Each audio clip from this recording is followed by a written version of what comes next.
circuit. 10 turns is the corner count. The elevation 63 metres all the way up to turn number 3. And even on the reconnaissance laps, we saw drivers testing how much pressure they could put on the brakes there. C5, C4 and C3 are the compounds of tyres available as we expect a two-stop race in what has been a sweltering weekend. A little bit of cloud cover at the moment, but it is a fantastic venue to go racing. And here's the grid. One car in the pit lane is Zhou Guanyu. Logan Sargent will be the last car on the actual grid. He's in 19th place. Then it's Valtteri Bottas, a former pole sitter around here and winner around here. Lance Stroll goes from 17th. And then it is Alex Albon, 16th for Williams, saying that was the best that they could do. Fernando Alonso only has one Q3 appearance now in the last 6 races. Yuki Tsunoda gets his best start here since 2021. It's next to his old teammate Pierre Gasly, who's in 13th place.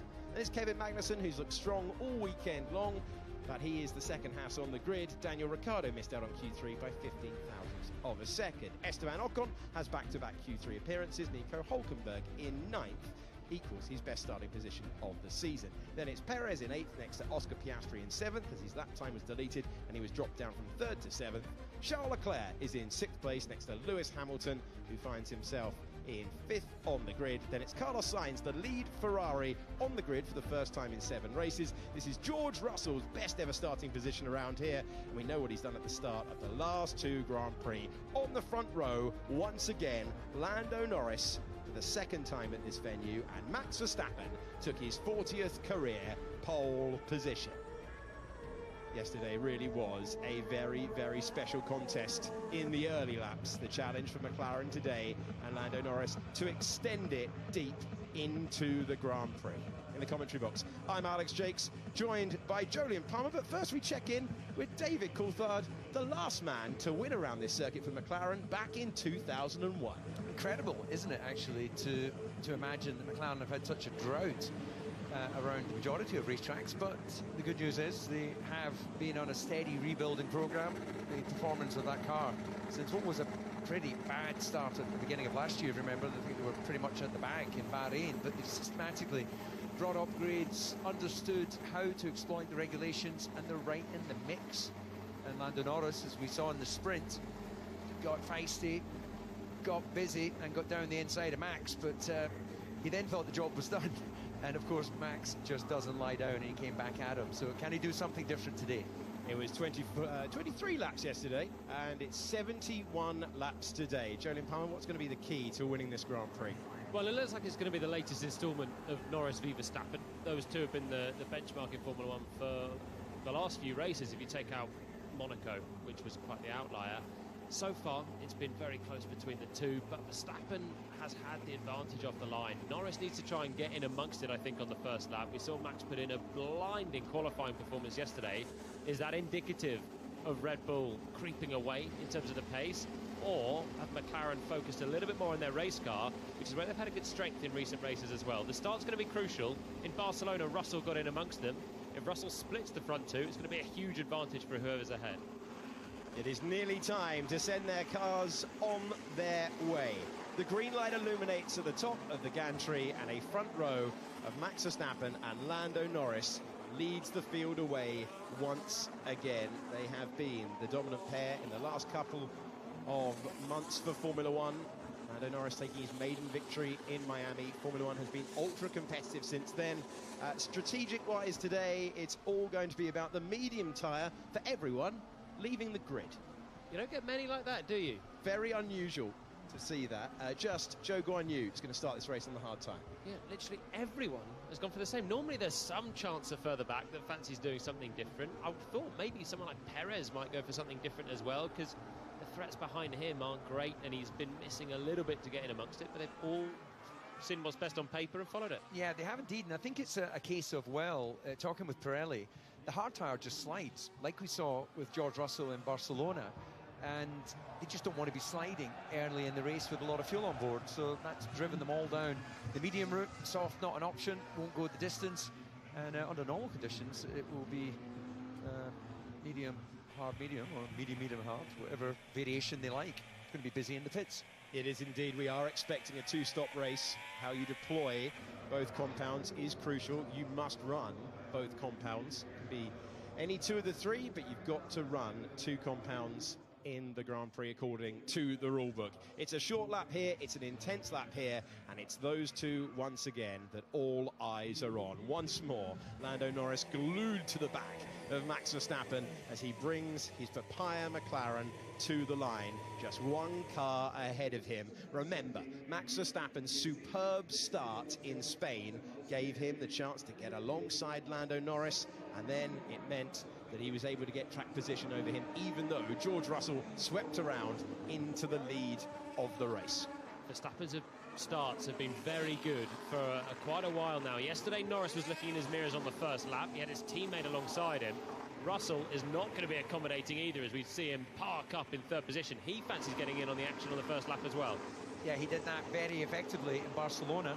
Swept round the outside. Not quite the same options on this first corner, but we know the opening lap, the battle can continue all the way through to 4.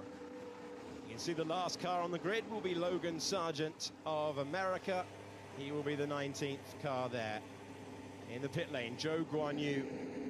His race will begin when the green light illuminates at the end of the pit lane. It is a capacity crowd here who have been providing a brilliant atmosphere, and they're ready for the start of this one. The green flag at the back tells us we go racing in 5 lights time.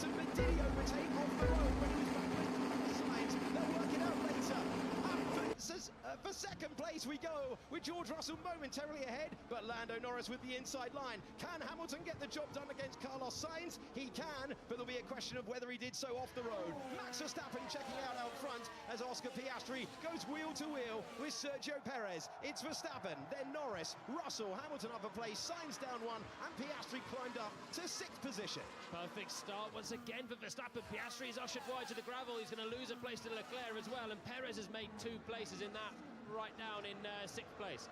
So Perez now into 6th position. Leclerc gets through as Piastri is in trouble, but they're still going side by side. The McLaren and the Ferrari further up the picture were wheel to wheel there doing battle, and we found ourselves with Piastri fighting back and taking that position. Damage for Charles Leclerc. Yeah, it looked like there was side-by-side action between him and Piastri going through 6 and 7, so we're about to find out exactly what is it. It looks like it might be front wing. Just looking at that long shot there, I can only see white on the left of wing. Here's a chance for a move further back in the pack. That's Yuki Tsunoda getting past Fernando Alonso into turn number 1, and this is P1. Max Verstappen out front, DRS is now enabled, nose change for Charles Leclerc, who had a tough sprint qualifying day, had a tough sprint race as a result, and drops to the back of the field. Logan Sargent in the pits as well on the opening lap, at the end of the opening lap, as Charles Leclerc continues on, and Lewis Hamilton, having got a great start and moving up to 4th, is now putting the pressure on George Russell for 3rd. Norris out of DRS range, so Verstappen did such a good start and great first lap. He managed to clear away more than 1 second to Norris, who's got more than 1 second to Russell, and here we go on board with Hamilton, who's fighting his teammate, and this is an important one for Mercedes, with Piastri further back, Perez further back as well. This is a fight for a podium the whole day, and even better if Verstappen and Norris get scrapping, and it's a bit of brinkmanship that's going to be needed here, I think, for Hamilton to clear his teammate. Yeah, George clearly managing his tyres, thinking, right, how far can I take this first in? Lewis going, I'm coming. I've got 3 DRS zones, try and stop me. They're racing it out. Well, we've seen the Silver Arrows collide at the turn that they're heading to at the moment. Lewis Hamilton trying to make the pass. He's been so racy at the start of this one. Past Carlos Sainz on the first lap. On the 3rd lap, he's going to be past his teammate. And Lewis Hamilton is up to 3rd position. His best start to a Grand Prix so far this year in terms of places gained. He's on the attack, but George Russell wants the place back. Will they play fairly? Wasn't even a contest. Russell retakes P3. Actually, if they do it smartly, they can trade DRS and help their overall lap time for both of them around this track. I'm not sure. It's a tough one to make it work, but it's what happened there with Russell. That was smart work from George. Allowed Lewis the inside. Didn't try and defend that one because the DRS detection line comes up just before turn 3. So Hamilton had the inside. Russell gave him the inside, but just focused on his exit and came back as soon as he had the DRS. There was nothing that Lewis could do to hold him back. They're still within a couple of seconds of Lando Norris, who is tumbling away from Verstappen. Verstappen's 7/10 quicker than Norris on that lap. Yeah, has broken out of DRS range. It's 1.8 seconds, the gap between the two of them. Hamilton and Sainz, it was a helicopter shot of the cars through turn number 1, so we'll have to see different angles of it again, but turn 1 incident involving Hamilton and Sainz has been noted for leaving the track and gaining an advantage. Hamilton being looked at whether he overtook off the road. Normally they'll let it go on the first opening lap, first corner, providing you haven't clearly swept around the outside from behind and gained an advantage. So if they go side by side and run wide and you manage to carry that momentum, but I didn't actually see it. Did you see it to judge whether he'd really stolen advantage or not? We'll need to get another angle, I think. Sainz actually had a great start from fourth place on the grid. Norris didn't get away again in the second phase of the start, then came under pressure from Russell and Sainz had to back out of it because he was so close to the two ahead. And then Hamilton came round, but I didn't see on first glance how far ahead he was into the corner and if he'll get away with that or not. We'll wait for a replay. It is now under investigation, having been noted, and they will be running through the replays in race control as well. 5 laps gone of the Austrian Grand Prix in 2024, and the gap is 2.3 seconds between Verstappen and Norris as Russell tries to repel the attentions of Hamilton, who had a great run up to turn number 3. Russell kept calm and responded. 4 more tenths to Verstappen on the last lap. It's a short lap. They're already lapping less than 1 minute 10 seconds, or Max is. He's the only driver in the 1 minute 9s. But to have this level of performance advantage on 7 corners is just amazing. The performance he did in qualifying, and he's backing it up in the first part of this race. It's a long race, 66 laps to go. Maybe his tyres will fall away and he's taking too much out right now, but this is quite the start. His getaway again, even more assured than yesterday. That meant that Lando had to look to defend, and that's just, happy days for Max. He would have glanced in his mirrors, realised he could sweep his normal racing line. Let's just take a look at Hamilton, and yeah, I think that's one of those that they'll just let go because he had the car alongside as he went through the apex. I think he's overtaken off the track. I think he's behind Sainz coming into the corner. He's let's see, on board with Leclerc now. That's his teammate ahead, Hamilton on the side. Leclerc gets the whack with Piastri then, and we lose the distance to see Hamilton's move. I think Lewis takes the place off the track. He's not on the circuit. He makes the position. He'll say it's the first one he wasn't given space, but I think that's an unfair move, and we can see it here. No. This is happening live on track at the moment, and Sainz has been given the place. So Mercedes are not even going to let that go any further. They're going to swap the positions round, and they take the sensible course of action. This is on board with Oscar Piastri, who was battling Perez at the start of the race. And Piastri's lucky to not have damage from that hit with Leclerc as well. He pushed me up. I was side by side at the apex. Copy, that's how I saw it.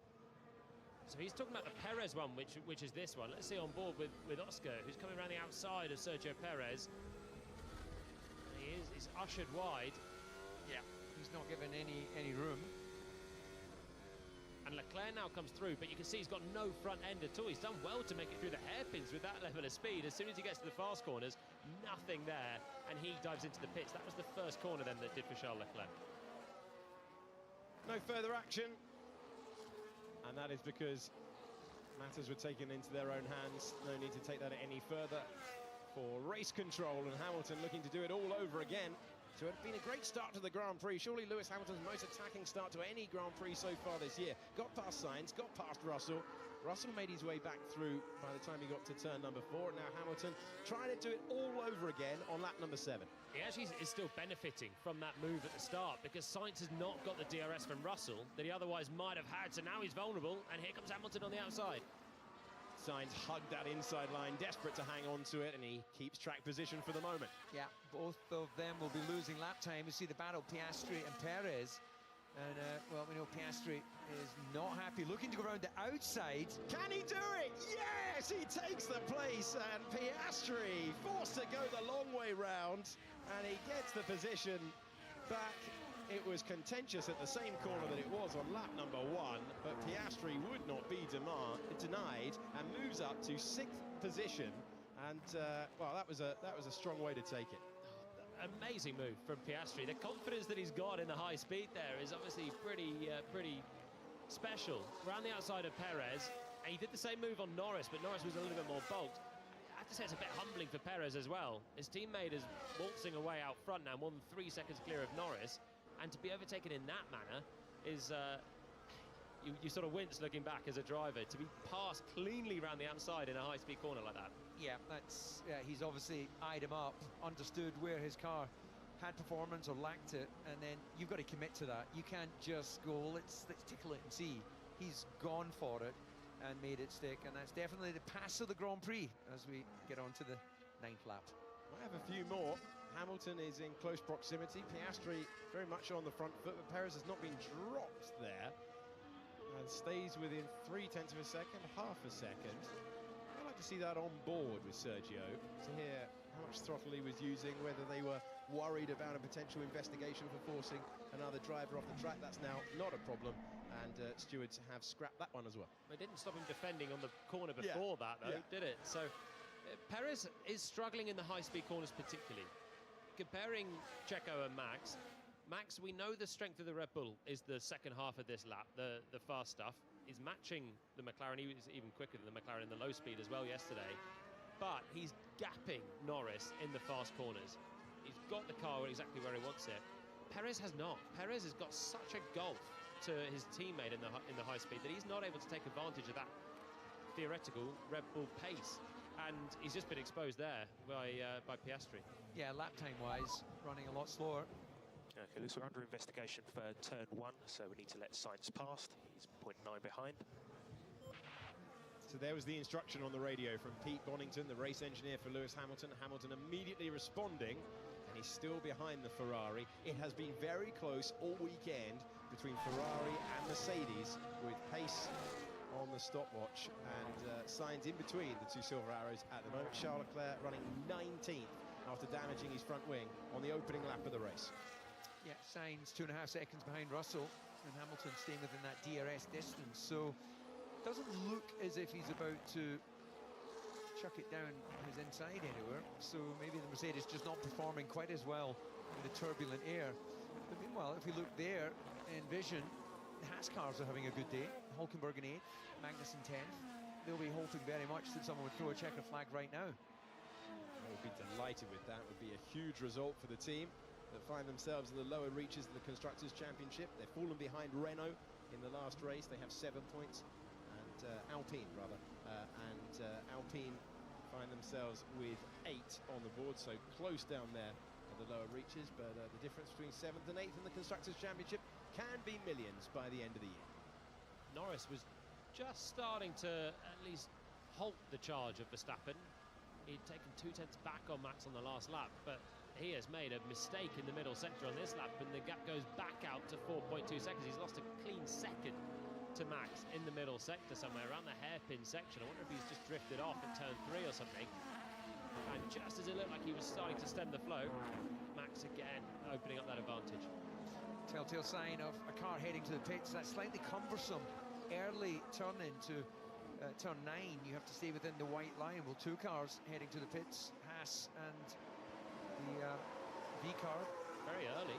Incredibly early. Against forecasts, before this, our data team didn't think we'd be seeing anyone in the pits before lap 16.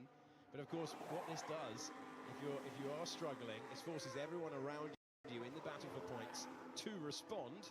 And Magnussen and Ricciardo, who came in together, leave the pit lane in the same order. And now what will the others do? Do you stick to your guns? Do you stick to your plan? Or do you try and react on the next lap? Because getting that fresher rubber around here will be a sizable advantage. It's a 4.6 second gap out front. Will those at the lower reaches of the points feel the need to respond? Meanwhile, for Carlos Sainz, they're sticking to the plan. Plan A. That will be interesting intel for any of the other teams, because both those cars, the Haas and the V-Carb, went for the hard tyre, which the Pirelli intel was saying, well, just slides a bit too much, and it's not like they burned off a lot of fuel by this stage of the race. The deck's quite high, I think, at the moment. That's why now the other Haas comes in, Nico Hulkenberg, from 8th position. The deck's quite high.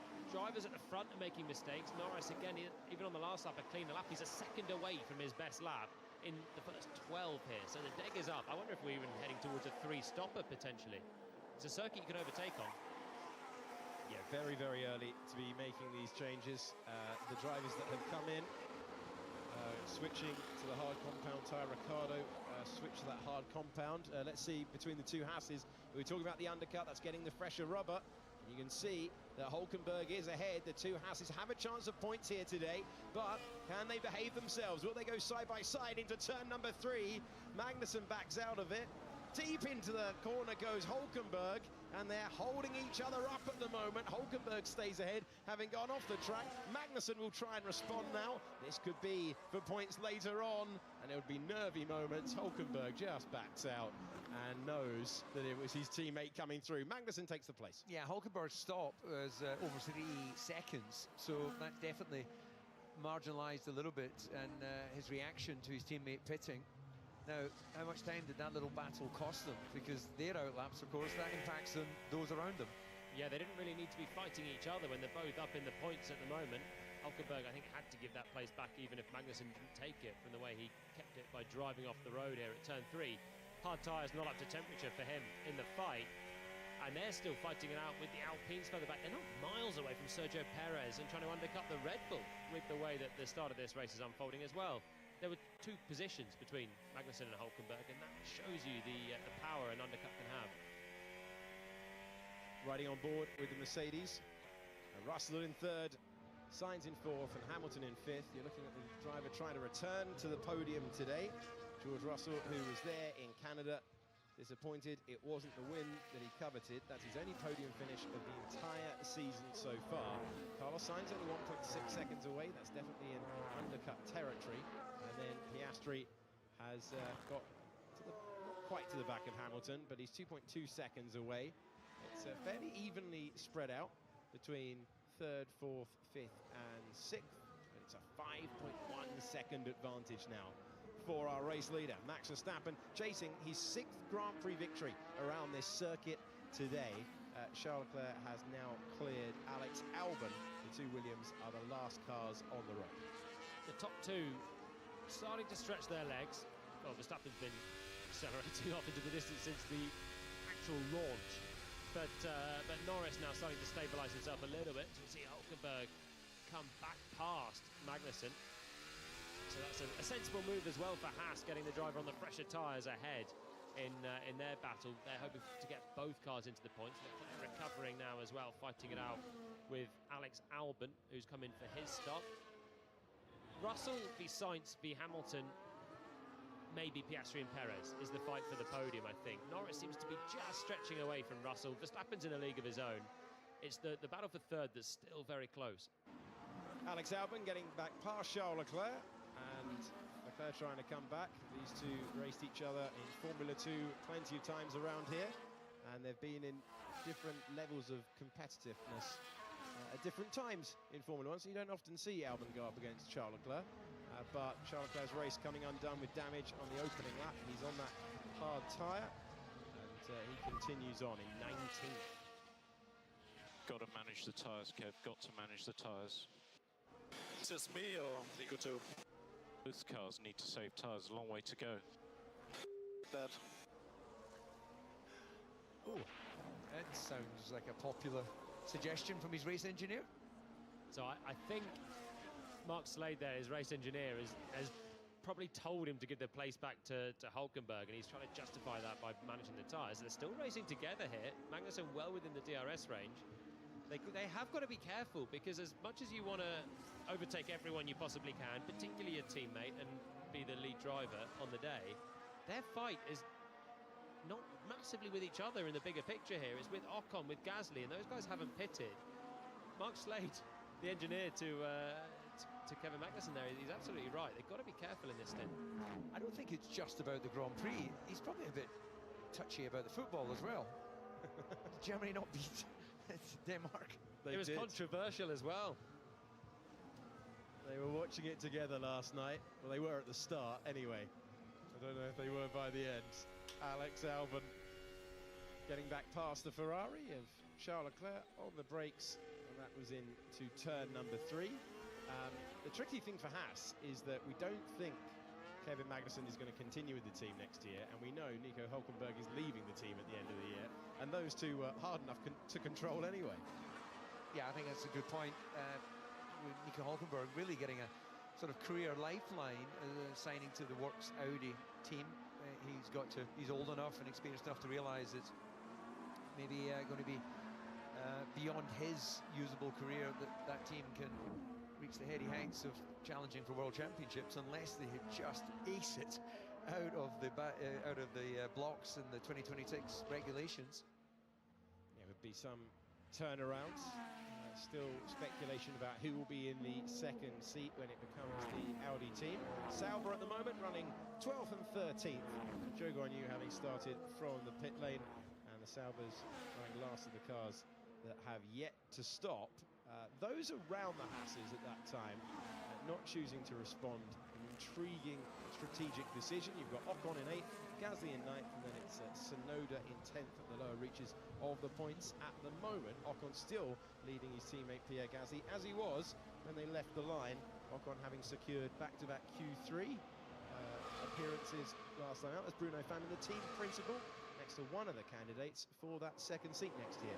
That's Jack Doohan. Yeah, Jack Doohan, as Charles comes in for his second stop this afternoon. That first stop for that damaged front wing, a new set of mediums going on. But yeah, Jack will not have been enjoying the fact that it looks like Carlos Sainz is talking to Alpine about his future. And I normally don't like to get involved in the rumour mill, but I did hear one earlier that Mercedes had actually offered Carlos a one-year contract, and it was him who said, no, I'm not going for that, which is interesting. You know, Jolene, I think I would be inclined to go for performance in the short term rather than trying to take that long-term vision. What's your gut? The long-term vision is the easier life, isn't it? The short-term performance is, yeah, it's taking the easy life, having a nice steady stream of income, and probably a less competitive teammate as well, so you can really embed yourself, like Bottas has done at Sauber, for example. I think Sainz generally is a punchy driver. I think he's got a very good competitive mentality. I'd have been a bit surprised if that was true. I'm not saying it's not, but it's not the Carlos Sainz that I see in the paddock and see him on track and waiting for the best deal. To turn down 1 year at Mercedes, I think, is an interesting decision, because if he goes to Mercedes, if he thinks he can do a competitive job against George Russell, the team are making progress, he could win races still next year. And then, if it all goes completely to pot, then you can go to an Alpine or a Sauber or Audi then, and you don't have a year running towards the back. It makes more sense to take the more competitive seat, which I think he was at least holding out for. I'm looking forward to Carlos denying that when asked about it. The British Grand Prix next week. Looking forward to that one. Plenty of moves there. That was the Haas pair getting past Zhou Guanyu, who's the last car on the road who hasn't made his stop. Fresher rubber for them meant they caught him rather quickly. It's fresh rubber now for Charles Leclerc, and that was him moving back up to 19th position. The graphics department showing how far he was behind the race leader. So Lando, the hard does look poor, which makes this stint for us important. And also remember, we have 2 mediums, the Red Bulls don't. So Will Joseph on the radio to Lando Norris saying the hard tyre, as DC said earlier in the broadcast, sliding around, not looking great, not looking to fulfill its purpose, which is to be the tyre with the greatest longevity. And Lando Norris being reminded they've got 2 sets of the mediums. Which would come to what Jolene was suggesting or questioning. Could this be a 3-stop race? He has to change to another tyre than the medium at a certain point. He's got to set it hard, so I think he's going to run 2 sets of mediums and a hard. I think there's a 2-stopper still, but anyone that hasn't pitted, they're staring down the barrel of a 2-stop. If you're Haas and you've pitted so early for a set of hards that you're not particularly enjoying, then will they be able to eat that through in a 2-stop? Here's the response from Esteban Ocon. This is in the battle with the Haas cars further back. He was behind Hulkenberg at the first stop. He's going to come up behind Magnussen as well, but have much fresher tyres. Pressure pit stop then for Alpine, who received their driver who's got the better qualifying record. Back into the fast lane we go. 2.8 seconds. That's around what they were looking for. They'll be pleased with that.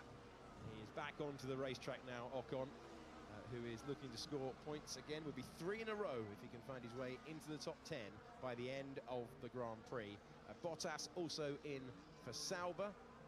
he's just at the pit exit as well at the moment. But Sauber having a tough weekend so far, and looks like it's even tougher for Zhou Guanyu, who was off the road there and was recovering at turn number 3.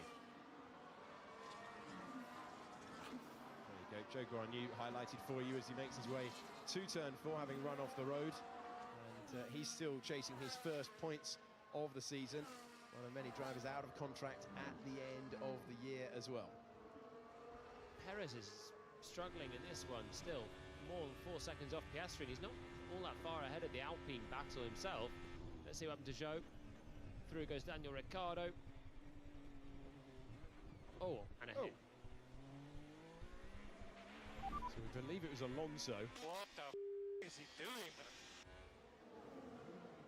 It was Alonso. We caught the end of it. Alonso into the side to Zhou. Zhou not happy at all as he rejoins. Well, yeah, I can only imagine that Fernando would be great to see the off-board on that, or the long shot, because he thought, okay, if Daniel's going through in the V-car, I'm going to follow him because the door will be open. And it would have been difficult for Zhou to, once he's committed to the apex, having accepted the pass, to then still be looking in his mirrors. Yeah, had Alonso just steamed in a little too much, trying to follow Daniel Ricciardo through. Zhou's having another miserable weekend. Ocon dives around him on the outside, so Ocon pitted late, has much fresher tyres, and he's going to have to come past Alonso and Ricciardo ahead as well, and Alex Albon ahead, who's made a pit stop. Here's Lewis Hamilton in the pits at the same time as Sergio Perez in the Red Bull. That looked a decent stop for Mercedes, and it was 2.5 seconds as the driver who has won here 2 times before returns to the fast lane. Then Perez out as well, and Tsunoda comes in to make his crucial stop. So we heard the radio message Will Joseph to Lando Norris talking about the medium tyres and is it a 2-stop? It looks like it's that way. But what was interesting is McLaren, even though the gap is over 5 seconds, they think they can win. I think Hamilton crossed the white line on N3. Copy that. Well, that's an appeal to the umpire from the Australian driver. If that's the case, could be a penalty for Lewis Hamilton. We'll try and find you that footage and bring you the replay. We're going to go on board with Lewis Hamilton heading to pit entry. Let's have a look.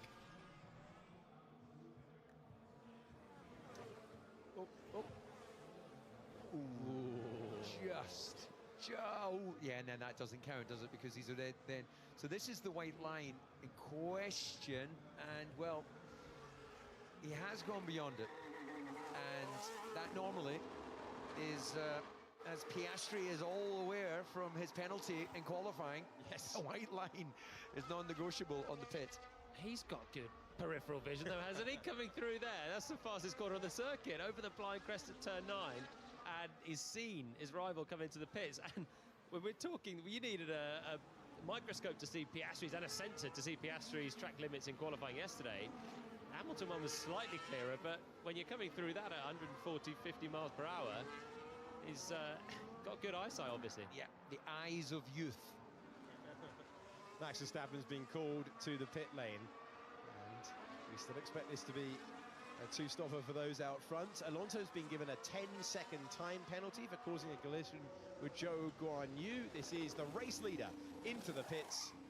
The Red Bull hits its marks at the Red Bull ring, and 2.7 seconds will absolutely work for Verstappen. Now McLaren's turn with Lando Norris, who pits from 2nd place, and 2.6. So very, very evenly matched as Oscar Piastri, still yet to stop, takes track position, moves ahead of Verstappen and his teammates. We're on lap 24 of 71, so we've gone past now the sprint total from yesterday as Lando Norris rejoins just behind the Williams of Logan Sargent. And we're into a new section of the race. First part dominated by Verstappen, did so much of that work in the opening few laps, and then Norris made that mistake which cost him a second on a single lap as well. But in the end they were about 5.5 seconds separated. Do you remember Imola, when Verstappen built up that big buffer, and then at the end they switched to the hard tyre and Norris found his rhythm on the different tyre? That's where we're at now, onto the hard tyre. Can Norris find a little more pace on this compound, and then he has the chance to go back to the medium again? It's a 5-second time penalty for Lewis Hamilton for crossing the line on the entry. Oscar Piastri thought that was the case, and Hamilton wasn't over by much, but this is this is looking down at Max Verstappen, and this was Lando Norris directly behind, stopping straight after. Let's see what he made of it. Yeah, he launched right into me. Yeah, we're on it. I couldn't turn right to the box. Well, there's a marker on the pit wall, which the crew chief who releases the car, if he determines that the McLaren hasn't reached that marker, then they assume for a normal launch and that it's safe to do so. If they've gone past it, they won't launch the car. I think that looked okay to me. I think there was enough distance between the two cars. We've seen closer not get penalised. Note to self, have a little look at where those markers are on the pit wall before heading up to the comm box, and that could give you very accurate information. But it's in this digital, data-driven world, it's very much a straightforward sign, zip-tied to the pit wall gantry that denotes where all the teams can make that judgment call. Lewis Hamilton with that 5-second penalty for just heading wide of the entry line. Piastri comes into the pits from the race lead as we cycle through everyone in the field having made one stop. Hard tyres being attached to the McLaren as the Australian driver gets back into the fast lane, and the incident has been noted by race control. Good stop for McLaren, 2.1 seconds for the Woking-based team. Norris with the fastest lap of the race so far. He is 6.7 seconds behind Max Verstappen. Okay, so we do have a 5-second time penalty. So we just get our head down and get on with it. Yeah, sorry guys. No problem, Lewis. Well, Hamilton holding his hands up for that one. What else can he do but get on with it at this stage? He's 2.3 seconds away from Carlos Sainz on the racetrack. And now under investigation, Verstappen and Norris, so not just noted, now under investigation for an unsafe release. You can't sort that one out on track like we've seen with the first two at the start of the Grand Prix. That one's going to be at the discretion of the stewards. If it was an unsafe release, it would make it a pretty close Grand Prix. Both cars on the hard tyre, but if it was an unsafe release, you'd be looking at a 5-second penalty for the driver who's out front at the moment. Has won 7 Grand Prix so far this year. We'll certainly close things up. Somewhere in that pit stop phase, Norris lost another second to Verstappen as well. I think it was on the outlap, came out with a bit of traffic, and the gap was 5.5, went up to 6.5 seconds, and now he needs to reset and get his head down. Had the fastest lap. They're very evenly matched on the first couple of laps. We'll wait and see what the stewards make of it. Lewis, there's everything to play here, everything to play. So Toto Wolff on the radio, we hear this from time to time. There was a long period where he was in charge of the team that you never heard him on the radio. But more and more in recent years, Sergio Perez is going to slide to the inside of Hulkenberg and take the place at turn 4. That's where we're heading with the main shot in your picture, with Daniel Ricciardo and Fernando Alonso on the circuit. George Russell, the only one to go to the medium tyre of those in the major teams out front. Charles Leclerc still stuck in 19th position. He's the one missing from the big 4 teams out front. 6.9 seconds is holding at the moment. This is Fernando Alonso, who was penalised for this moment. 10 seconds for making contact and sending Zhou Guanyu off the road. I don't think he's got a case to argue there, unless he thought Zhou was being lapped and thought he'd just jump out of the way. That was never a move that was going to work in racing conditions. Yeah, never helped if you're locked up just before the scene of the contact, which understandably he's trying to avoid it, but I don't think there will be any discussion or review. We just need to soak that up, and just adds to what's been a very challenging weekend for Aston all round.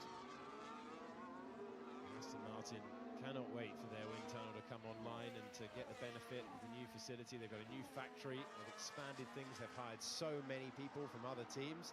They're still trying to sign Adrian Newey, who's of course on the market at the moment, but everyone's trying to sign Adrian Newey, apart from Red Bull, who have lost his services.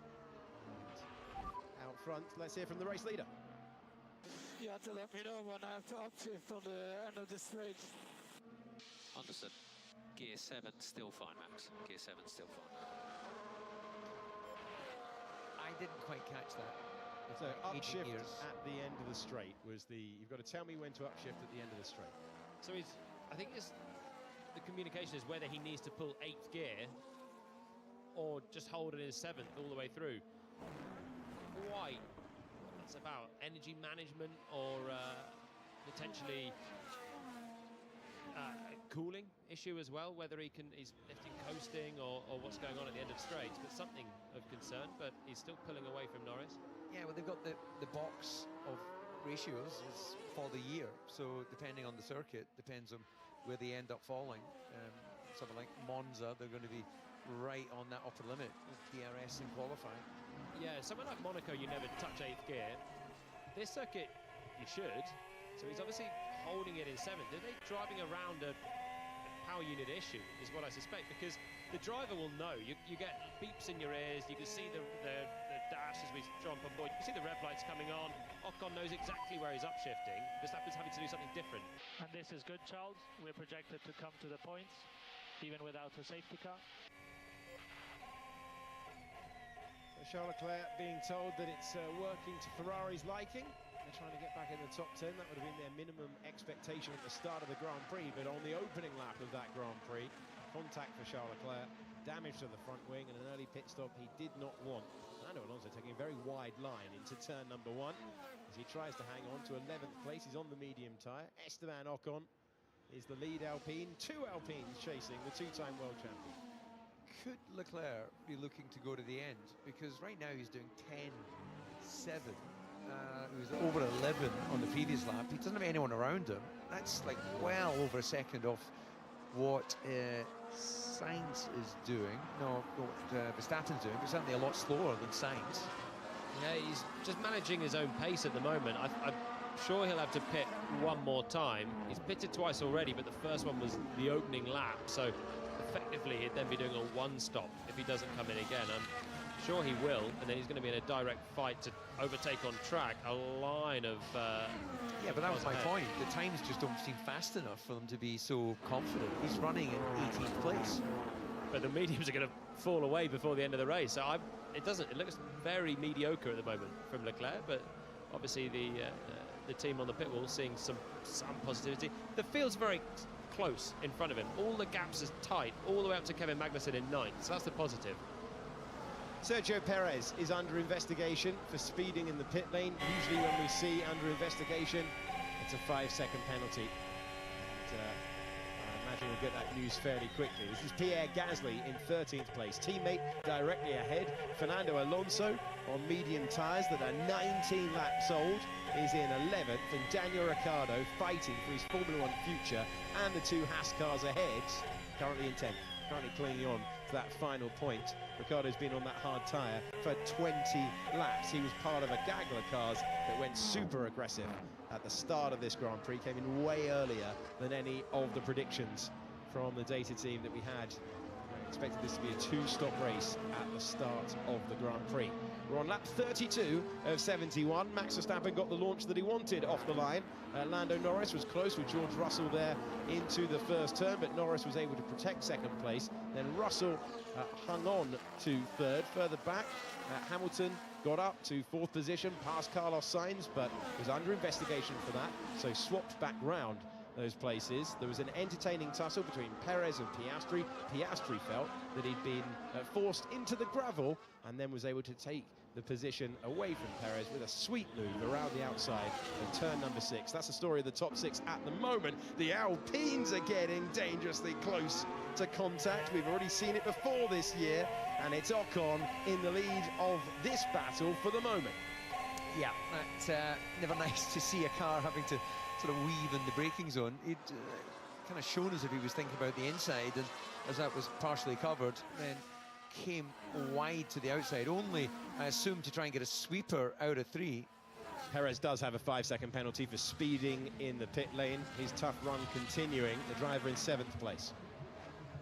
Puts him behind Hülkenberg and Magnussen as we run right now. You've got to assume he's got enough pace in that Red Bull to secure that position, currently running in 7th. He's having to fight for it against the Haas's at the moment. Haas did pit very early, so Perez should just get away from them in this stint.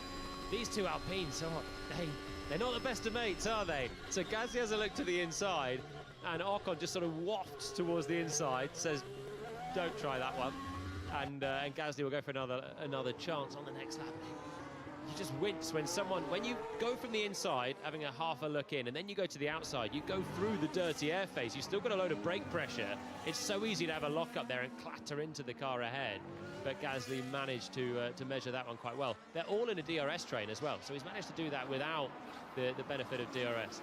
I'd be amazed if he's not on the radio saying, look, I'm quicker, let me go and see if I can have a nibble at the Aston of Alonso. He will be. He's staying in the team. Ocon isn't. Do you reckon Ocon's going to jump out of the way for him? Ocon played the team game in Canada. He's got to pass Fernando faster, losing time now. Copy that. Well, the two drivers alongside me predicted that. That was the message from one-time Grand Prix winner Pierre Gasly. Ocon played the team game in Canada, but then wasn't given the chance to swap back and was furious with it on the cool-down lap. So good luck trying to persuade him around here. Ocon trying to get past Alonso. Alonso trying to get past Ricciardo. And Gasly believes he's quicker than all of them ahead. Charles Leclerc back into the pits.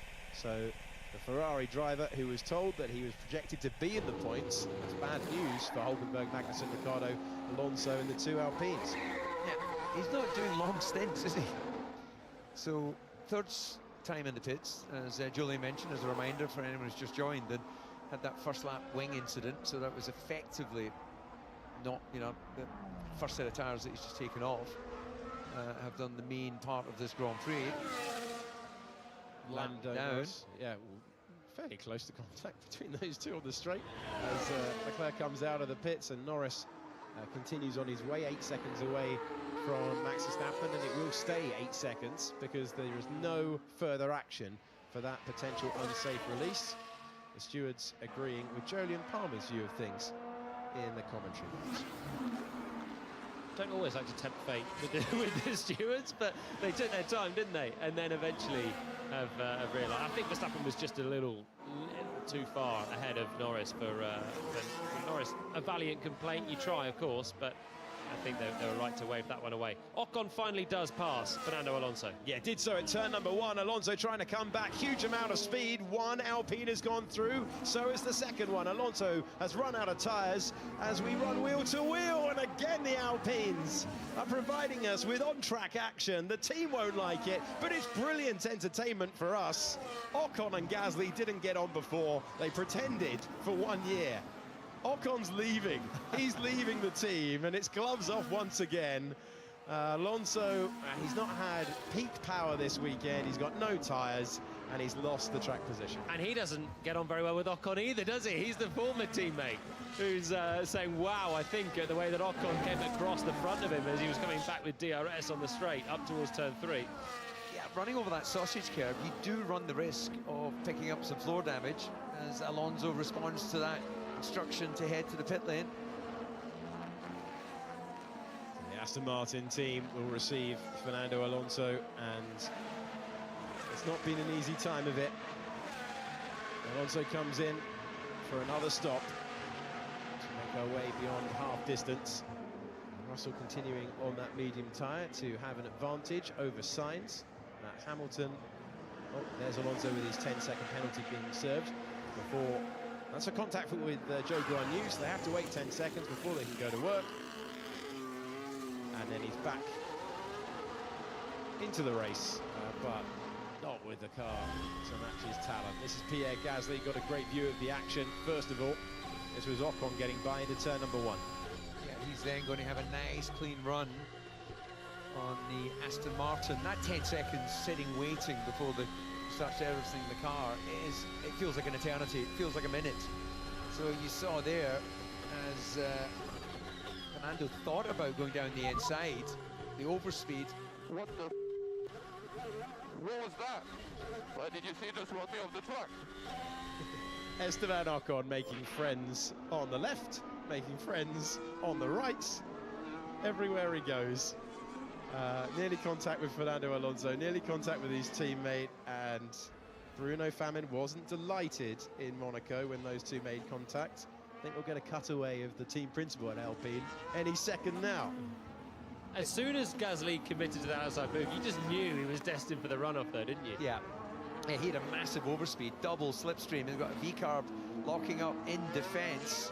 As Yuki Tsunoda making the pass on Alex Albon. It's for 13th place. He was all locked up. He was at the mercy of where Albon had placed his car, but he does make the position his. He's up to 13th now. He's on fresher tyres. 15-lap-old hard tyres for Tsunoda, 24-lap-old hard tyres for Alex Albon.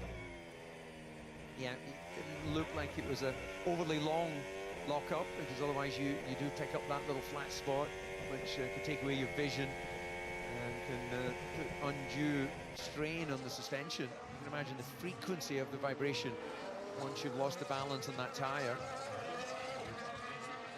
You saw on your screen a moment ago, wonderful view at the top of the hill. You can see so much of the track from there if you ever get a chance to attend this Grand Prix. Wonderful atmosphere up there as well.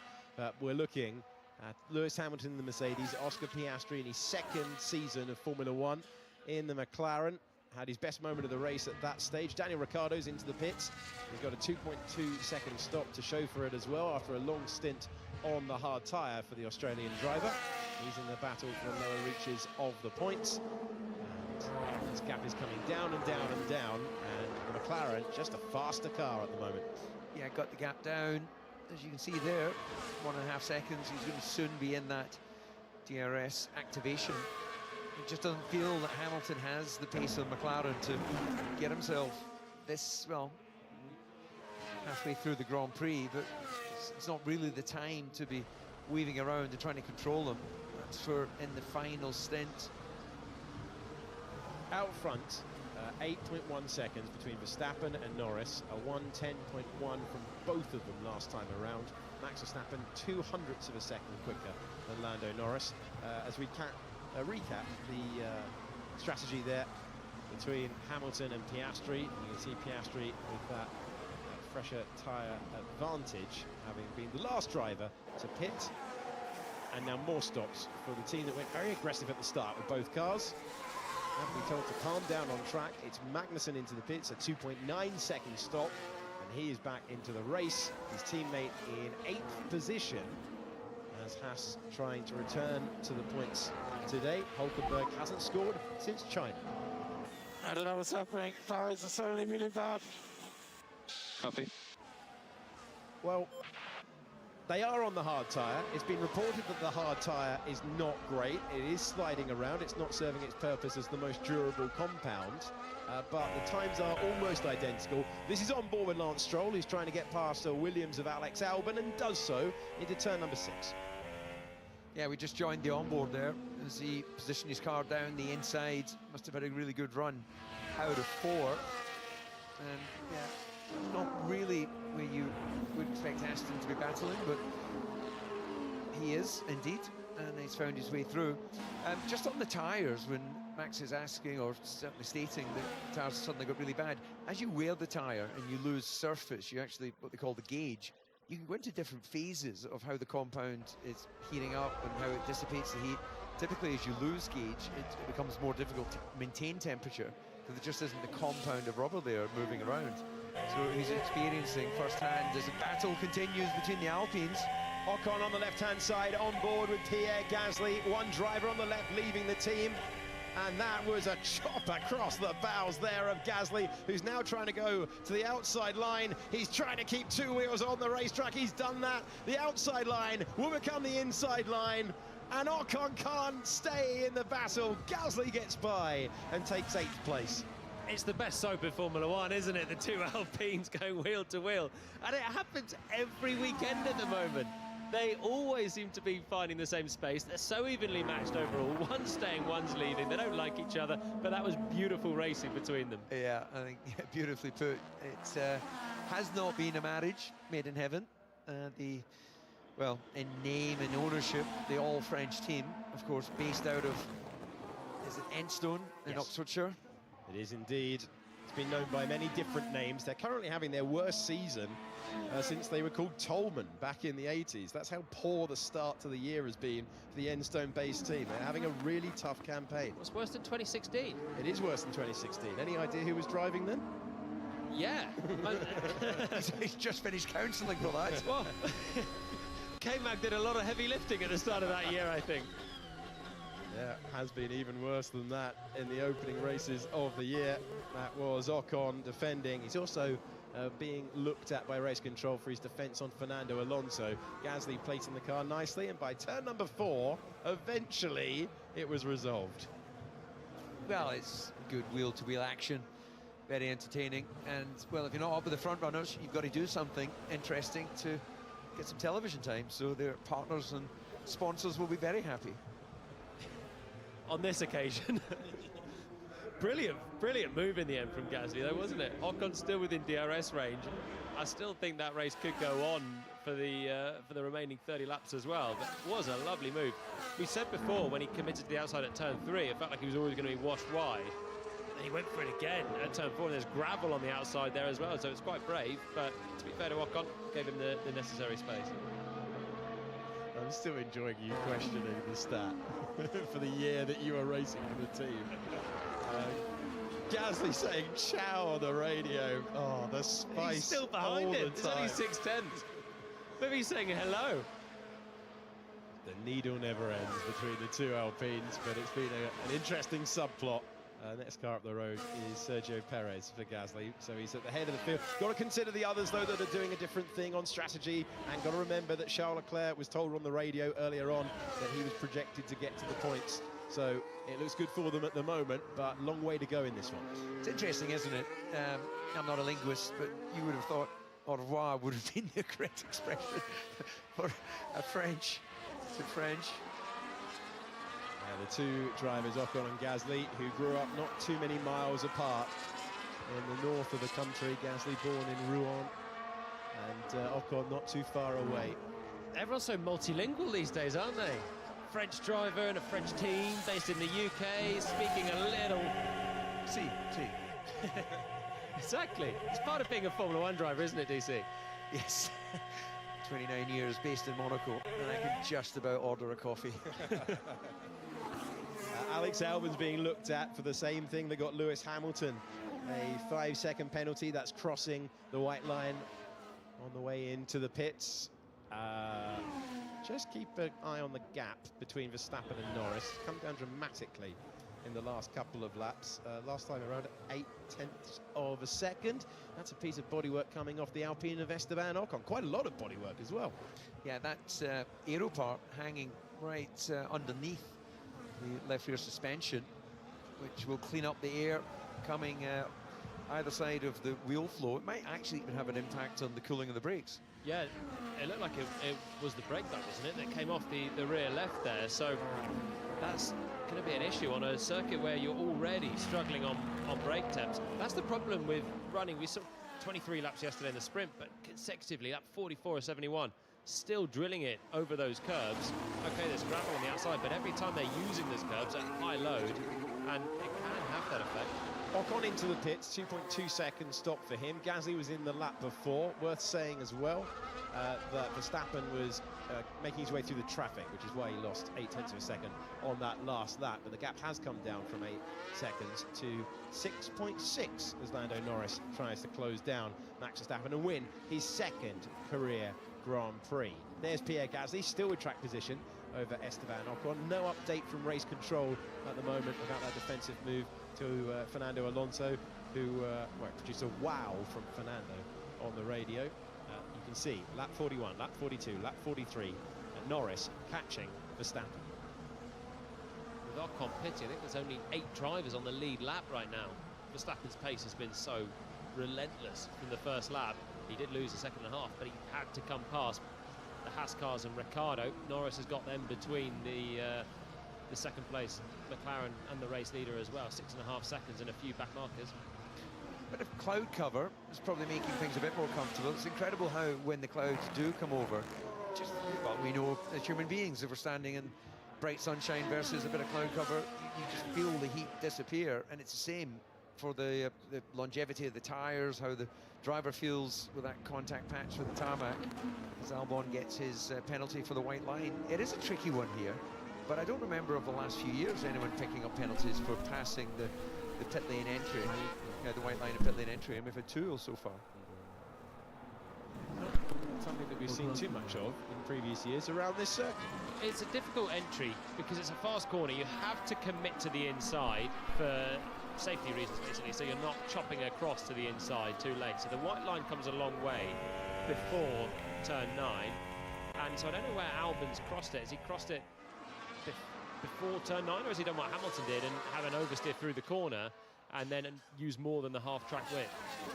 George Russell being called into the pits. He's got Lance Stroll ahead of him on the racetrack. Stroll finds himself in 15th position. Where you catch the traffic around this circuit can make a difference, especially if it's an in-lap. He's heading on a margin of 2.5 seconds over Carlos Sainz, and that's not ideal for George Russell, who comes into the pits. This is the part of the racetrack we've been talking about, that entry line, all good for George Russell as he hits his marks. And we'll say goodbye to those tyres in a few moments' time.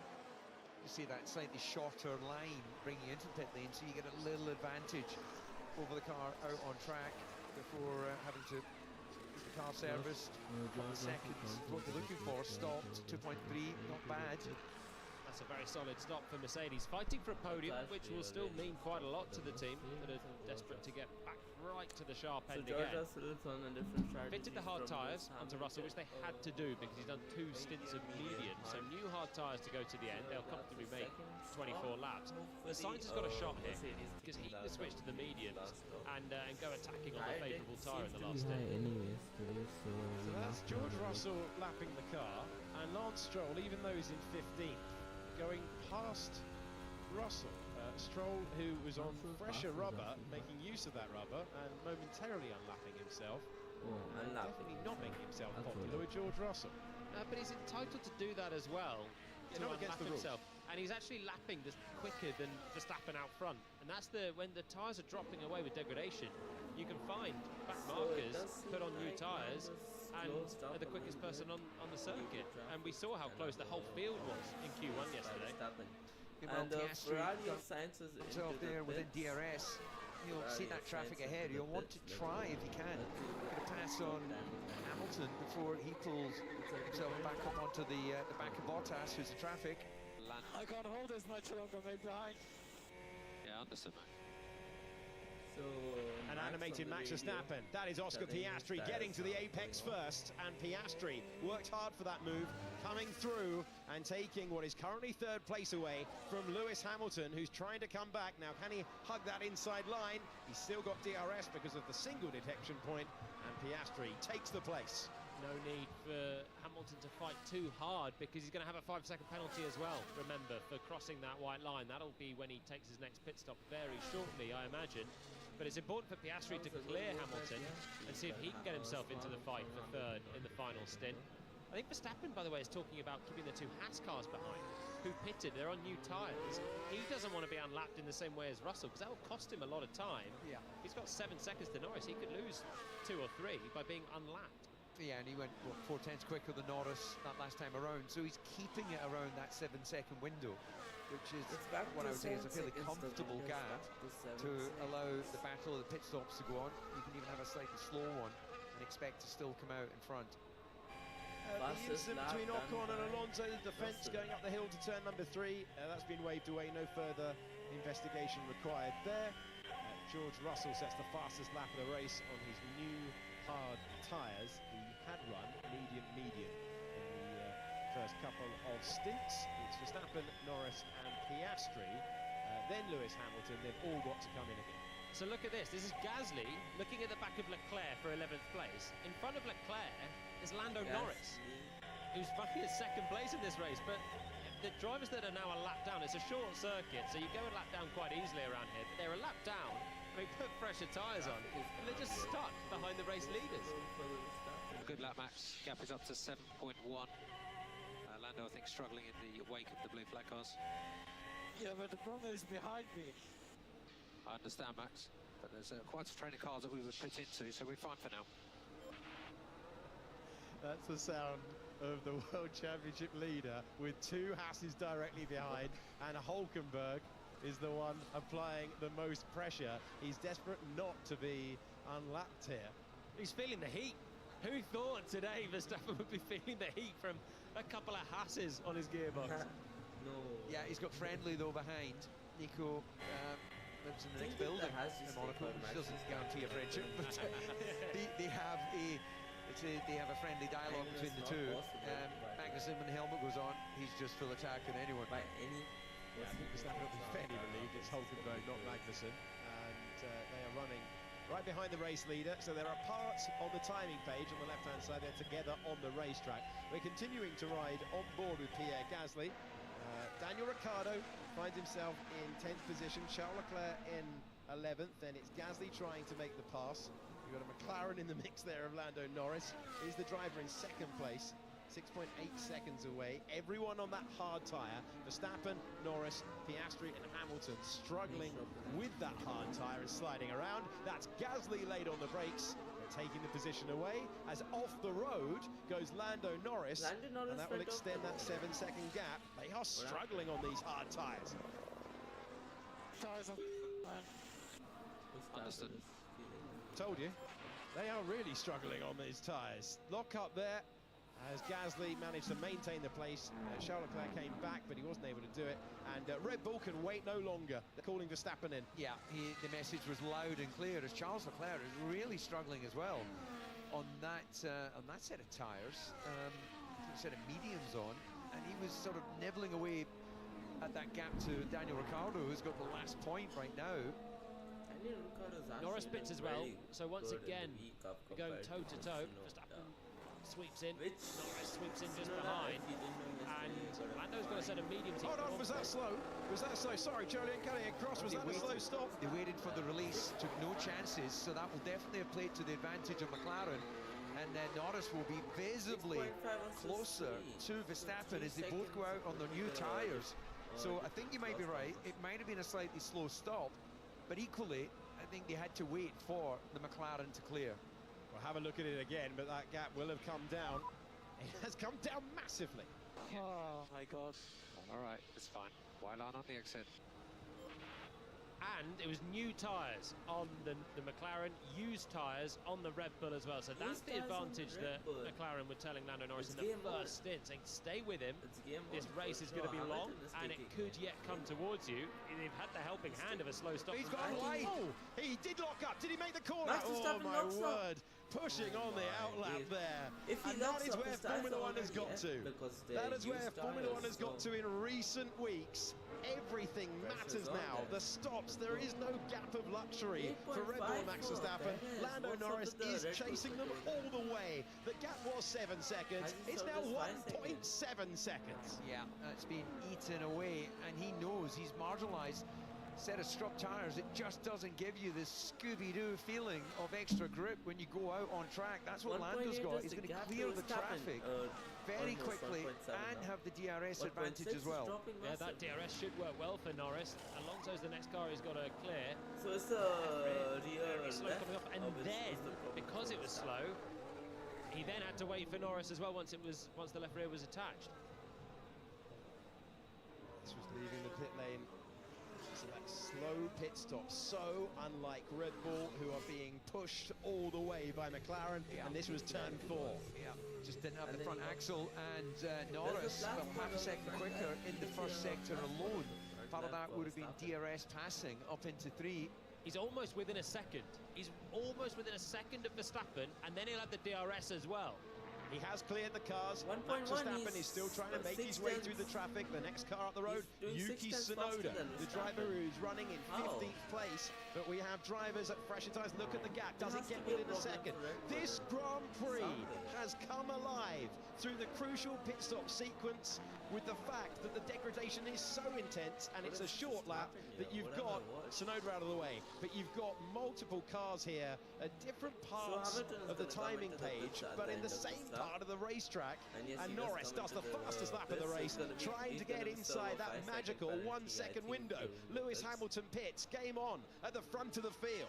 And he's there. He's within a second. He'll get DRS on the exit of this corner as well. Suddenly, out of nowhere, we've got a race on our hands, and Norris has got to stay within DRS, apply the pressure, and there's loads of traffic for them to pass as well. Those fresh tyres are just going to give him so much more confidence to attack the braking zones. He'll know that. Max will know that. And we saw him be feisty in the sprint. He has to get on Max and go straight away. Max has been so calm under pressure in recent races. He's absorbed a lot. Think of Imola. Think of Canada as well, where there was so much that could have gone wrong. Think of the sprint just yesterday, where Norris came fast and Verstappen managed to come back through the very next corner. He's got to do the same again now, and this couldn't be much closer as they come through. 16 laps to go. There's going to be pressure to the end. It's like a light switch has completely changed the course of this Grand Prix from 7 seconds to half a second as we go through the first of 3 DRS zones around this racetrack. Here's the next one. He'll get one to turn 4 as well. This is where he got past in the sprint yesterday. Lando Norris, is he brave immediately again? This time Verstappen covers it off. Does that leave him vulnerable? They both make the corner, but they were deep.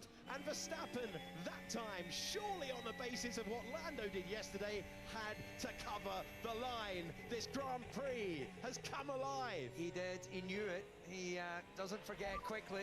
Norris going to complain. Yeah, he reacted to my move. You're not allowed to do that. Yeah, we're on it. Well, look, you've got to use everything in the toolbox if you're going to beat a Max Verstappen. So complaining to the stewards is one of those. But Max has to keep neutralising him whilst those tyres are still fresher. He saw me move, then he moved. That's not allowed. To the race director. He saw you move and then moved. Yeah, but Lando's got to get on with it. I don't think Max is going to get a penalty for that. Lando's got to get on with it and keep using this advantage to apply the pressure again. Albon jumps out of the way. There's the next car ahead, which is Stroll, who's going to jump out of the way as well. But this gives Verstappen DRS on this lap and a slight bit of breathing space. Yeah, of course, those tyres will always be younger, but you lose the new tyre performance, and then you start getting into this. It's a slightly weird transition, isn't it? When you take the freshness out of a tyre, whilst it's finding how that tyre is going to give you the grip and balance, sometimes you can be neutralised a little bit in tyre performance for a couple of laps. And the more he stays glued to the back of Verstappen and he's hustling away, trying to create the opportunity, the more the tyres start to overheat and he loses even quicker the new tyre feeling. You're getting the replay of it at the top right of your screen, and that was for the Grand Prix lead.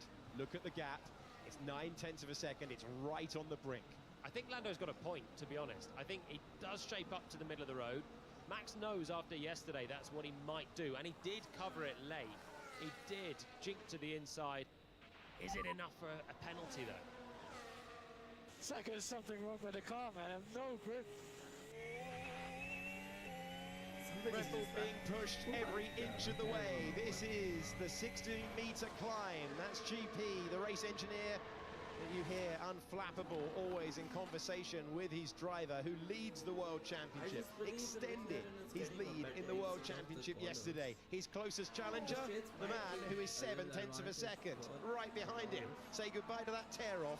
Say hello to a battle all the way to the end now. Those new tyres, though, they will lose that peak performance. Can Lando Norris shape for another move before that happens? Verstappen looks like he's settled down a little bit more. Norris is not close enough to make him sweat through the braking zones of those hairpins, and then he's quick through the faster corners. It's the Verstappen rule is the one that Max basically broke on that one. When moving in the braking zones and being reactive. Also mid-6, if you'd prefer, mid-6. No. Norris is close. Norris is close, but Norris has the black and white warning flag for track limits to add another ingredient to this Grand Prix. If he goes over track limits again, he is staring at a penalty. Can he shape for another move? Max Verstappen is checking the left mirror and the right mirror because his closest challenger in the championship is looming large in the mirrors. He wasn't close enough that time, but this is the third DRS zone of the circuit, and there's an opportunity now. Can he dive to the inside? Verstappen will know there's a threat. There won't be an opportunity this time. Yeah, 4 is a really difficult one to launch it down. Max a little bit deep there, and he's gone wide on the curb. It cost him a bit of time, but he'll know he's throwing up some dirty air in 6 and 7. Can he pull anything out in these left-handers? Then he's got the final two. He's right out towards the gravel exit of turn 6 as well, giving it full beams to try and create the gap. Is he going to catch the next car ahead, which is Logan Sargent, which will give him crucial DRS on the next lap as well? Don't think he is. He's not going to be within a second, is he, this time? He needs everything, otherwise Lando looks closer than he has been. Max just looks like he's on a longer line through the turns, not generating the grit.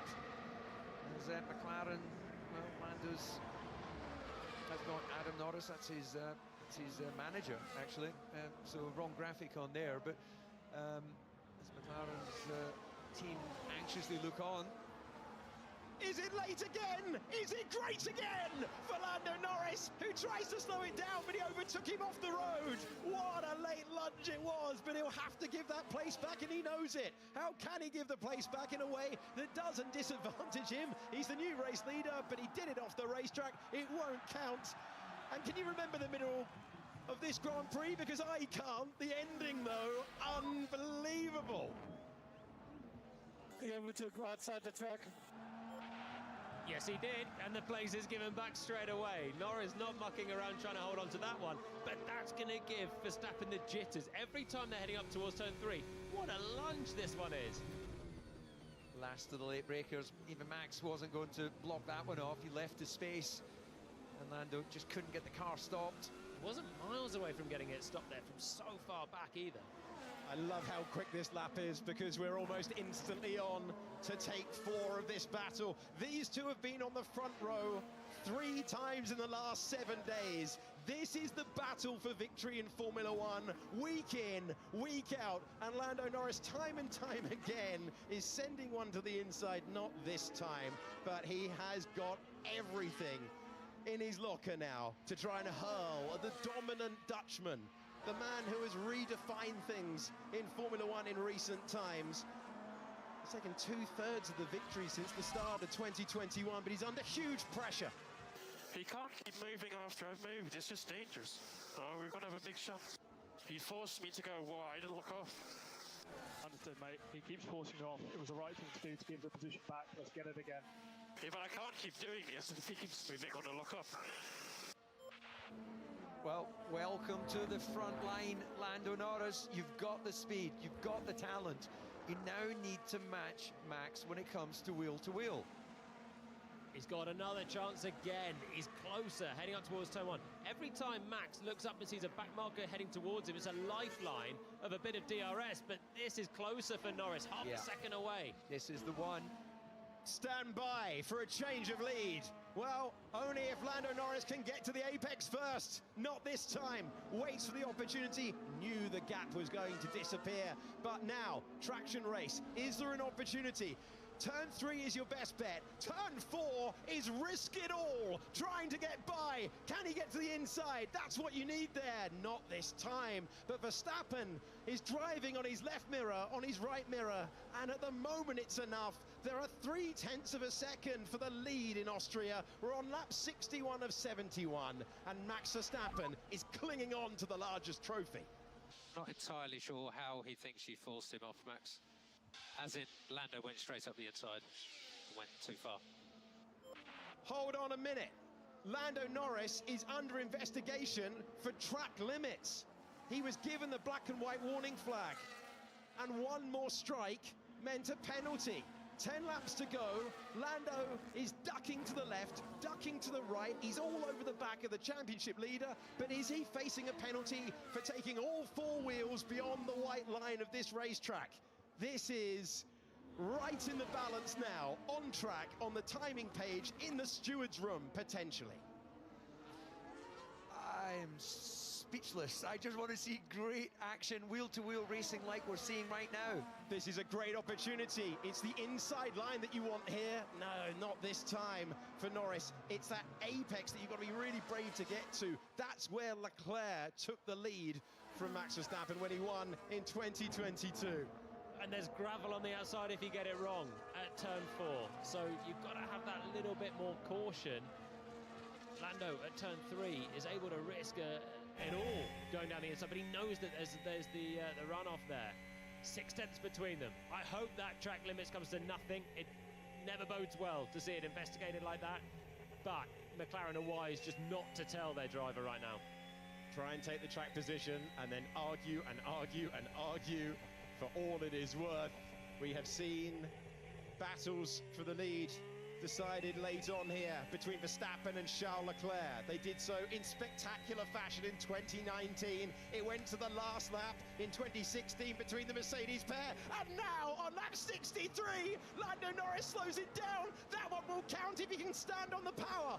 Max Verstappen was off the road to maintain the place. There'll be all sorts of investigations there. What a battle between the top two in Formula One. Full commitment from Norris, once again sending it to the inside. Verstappen, you can just hear him harvesting energy at the end of the straight. Yeah, he has to give the position back. I was ahead at the apex. Yeah, and he went off track. And Lando's right. That was a fair move. It was deep, it was aggressive, he was locked up, but he made the corner, and Verstappen kept the place by going wide. Max has to give that back. He forced me off again. Not clever, is it? He's just dive bombing, like, it's not how you overtake. It's how he's trying to overtake. I tell you what could be likely here. If Verstappen won't give the place up, and he doesn't look like he's going to, and Norris has gone beyond track limits, it's 5-second penalties, neutralised, and game on at the front of the field. Game on once again. This time it's the outside line. Oh, they make contact. He's got a puncher.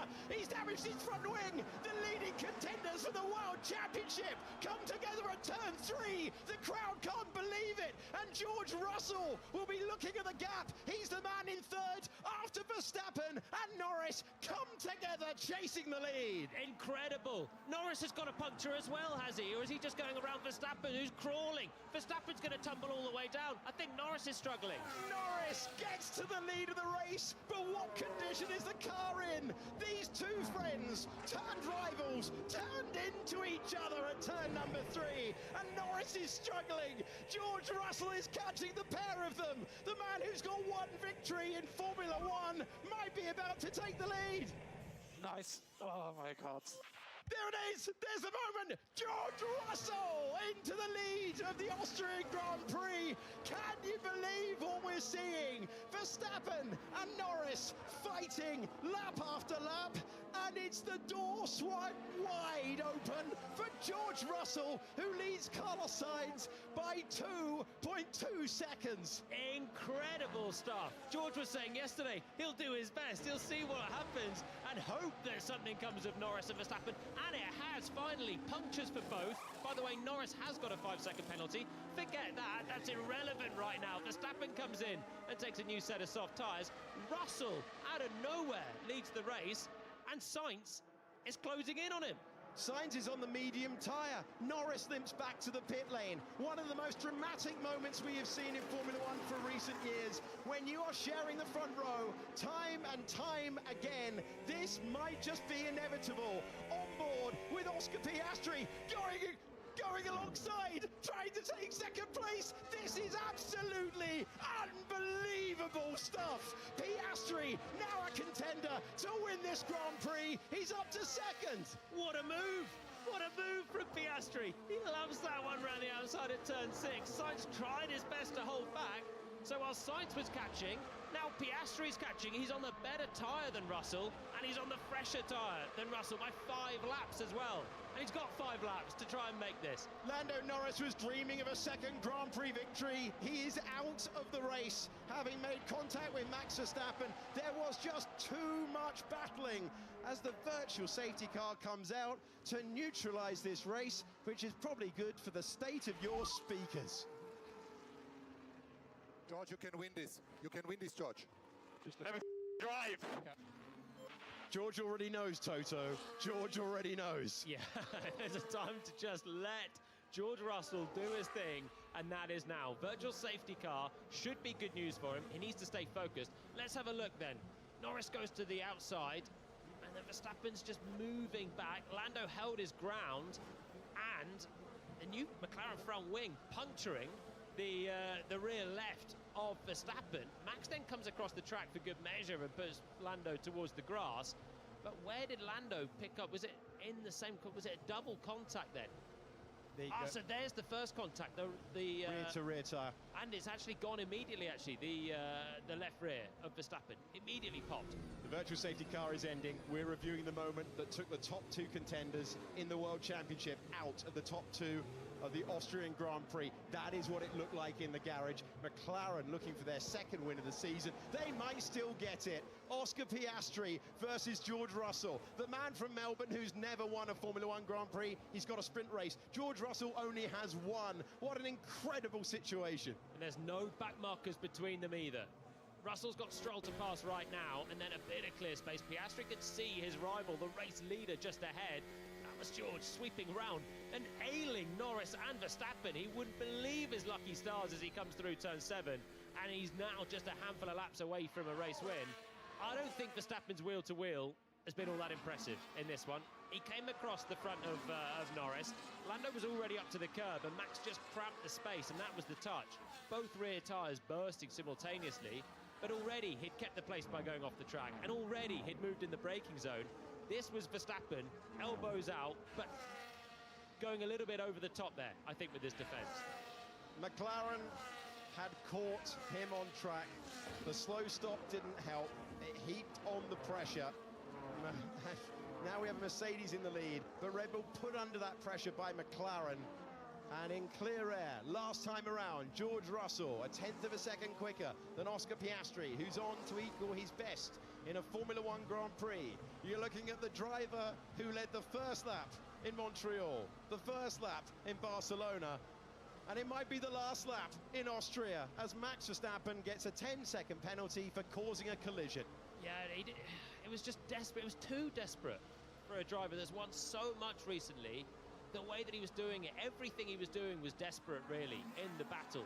3 different times, and the final one, Lando just held his ground. He'd said it over the radio a few times. Finally, he held his ground. The contact happened. Max gets a penalty. Problem is, it doesn't help Norris out. He's out of the race. He should have been winning this one. Are we going to see a 4th different constructor to win a Grand Prix this year? And might it be Mercedes, who haven't won a Grand Prix since George Russell took the flag in Sao Paulo? Piastri will be desperate to try and extract the last from the medium compound of tyre. Verstappen is still 5th. He's 5th. He's still scoring points. He has got that 10-second penalty, which will be applied. 3 laps to go.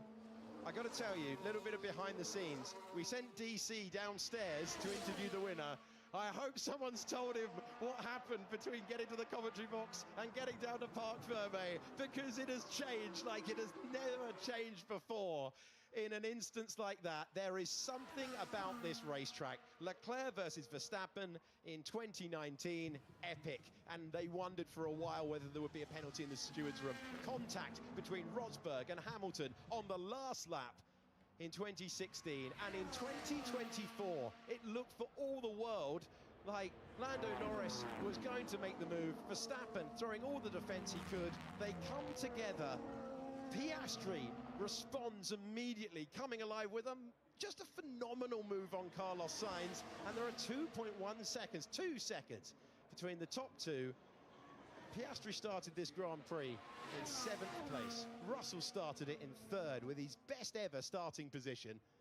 And we are arguing all the way through the field. Hülkenberg is racing Perez. Hülkenberg looking for his best result of the season by far. You're looking at the race leader on the penultimate lap. Not called Max, not called Lando. George Russell at the front of the field. Gotta keep it calm, keep it smooth. There's the McLaren in 2nd place behind. Piastri will have the DRS as well as he laps Logan Sargent. But Russell has just got to focus on his own job. Don't look in the mirrors, don't think about anything else. Keep your pace up and you won't have to defend at all. Verstappen has the bonus point for fastest lap. He's 8 seconds away in the middle of nowhere in that timing tower. So Gasly is 10th. Ricciardo is back into the points in Formula One in 9th as it stands. Magnussen, 2 Hasses in the points would be enormous. But what a moment this might be for George Russell, who has gone toe-to-toe with a 7-time world champion. And 9 times this year, he's been the lead Mercedes on the grid. But when it's come to races, well, it's been a tighter story. 86 points for Russell going into this one against Hamilton's 73. Could you believe that this sentence would be true a few laps ago? We're on to the 71st and final lap of the Grand Prix with George Russell as the leader. 7 corners to go. Make that 6 as he sweeps through turn 1. Don't even know if he's going to catch those 2 cars ahead. They're quite quick. It's Charles Leclerc on the back of Esteban Ocon, still outside the points, and Russell will hope that they don't even complicate things right now. He's got 2.5 seconds back to Oscar Piastri. He's driven really well in this race. He's been the lead Mercedes so far through the weekend. Qualified in the top 3. He's done his thing. He's waved goodbye to the top 2 who've gone and had their incident, and he's ready to pick up the pieces. Those in orange lining this racetrack were cheering for the battle that they saw. They thought they'd be cheering Max Verstappen all the way to the flag. Then the pit stop was slow. Then there was a chance for Lando. Surely it would be one of them. But it won't be Lando, it won't be Max, it will be George, the man who led the first lap in Canada, the first lap in Spain, will lead the last lap in Austria, and for just the second time in Formula One, the British driver will see the flag first, and George Russell wins an amazing Austrian Grand Prix. He beats Oscar Piastri home by 1.9 seconds. Carlos Sainz is back on the podium for the first time since Monaco. Mercedes win the Grand Prix for the first time since 2022, and they are battling all the way to the end here. Russell, with his second career victory, has taken the flag. Piastri in second, Sainz in third, Hamilton fourth. Verstappen, with that penalty, will come home in fifth. It will stay fifth because he won't be penalised for this. And Hulkenberg, with the left elbow out, with the right elbow out, trying to fight his way to his best finish of the season. The best was ninth before, but now it's going to be sixth over the line despite Sergio Perez's efforts. What just happened? What an amazing Grand Prix. Alonso gets the fastest lap on the last lap. The points are going to be completed by Magnussen. Ricciardo still fighting in Formula One, and Pierre Gasly. You are looking at another different winner in Formula One 2024, and his name is George Russell. To see the flag, oh, what a story, what a story.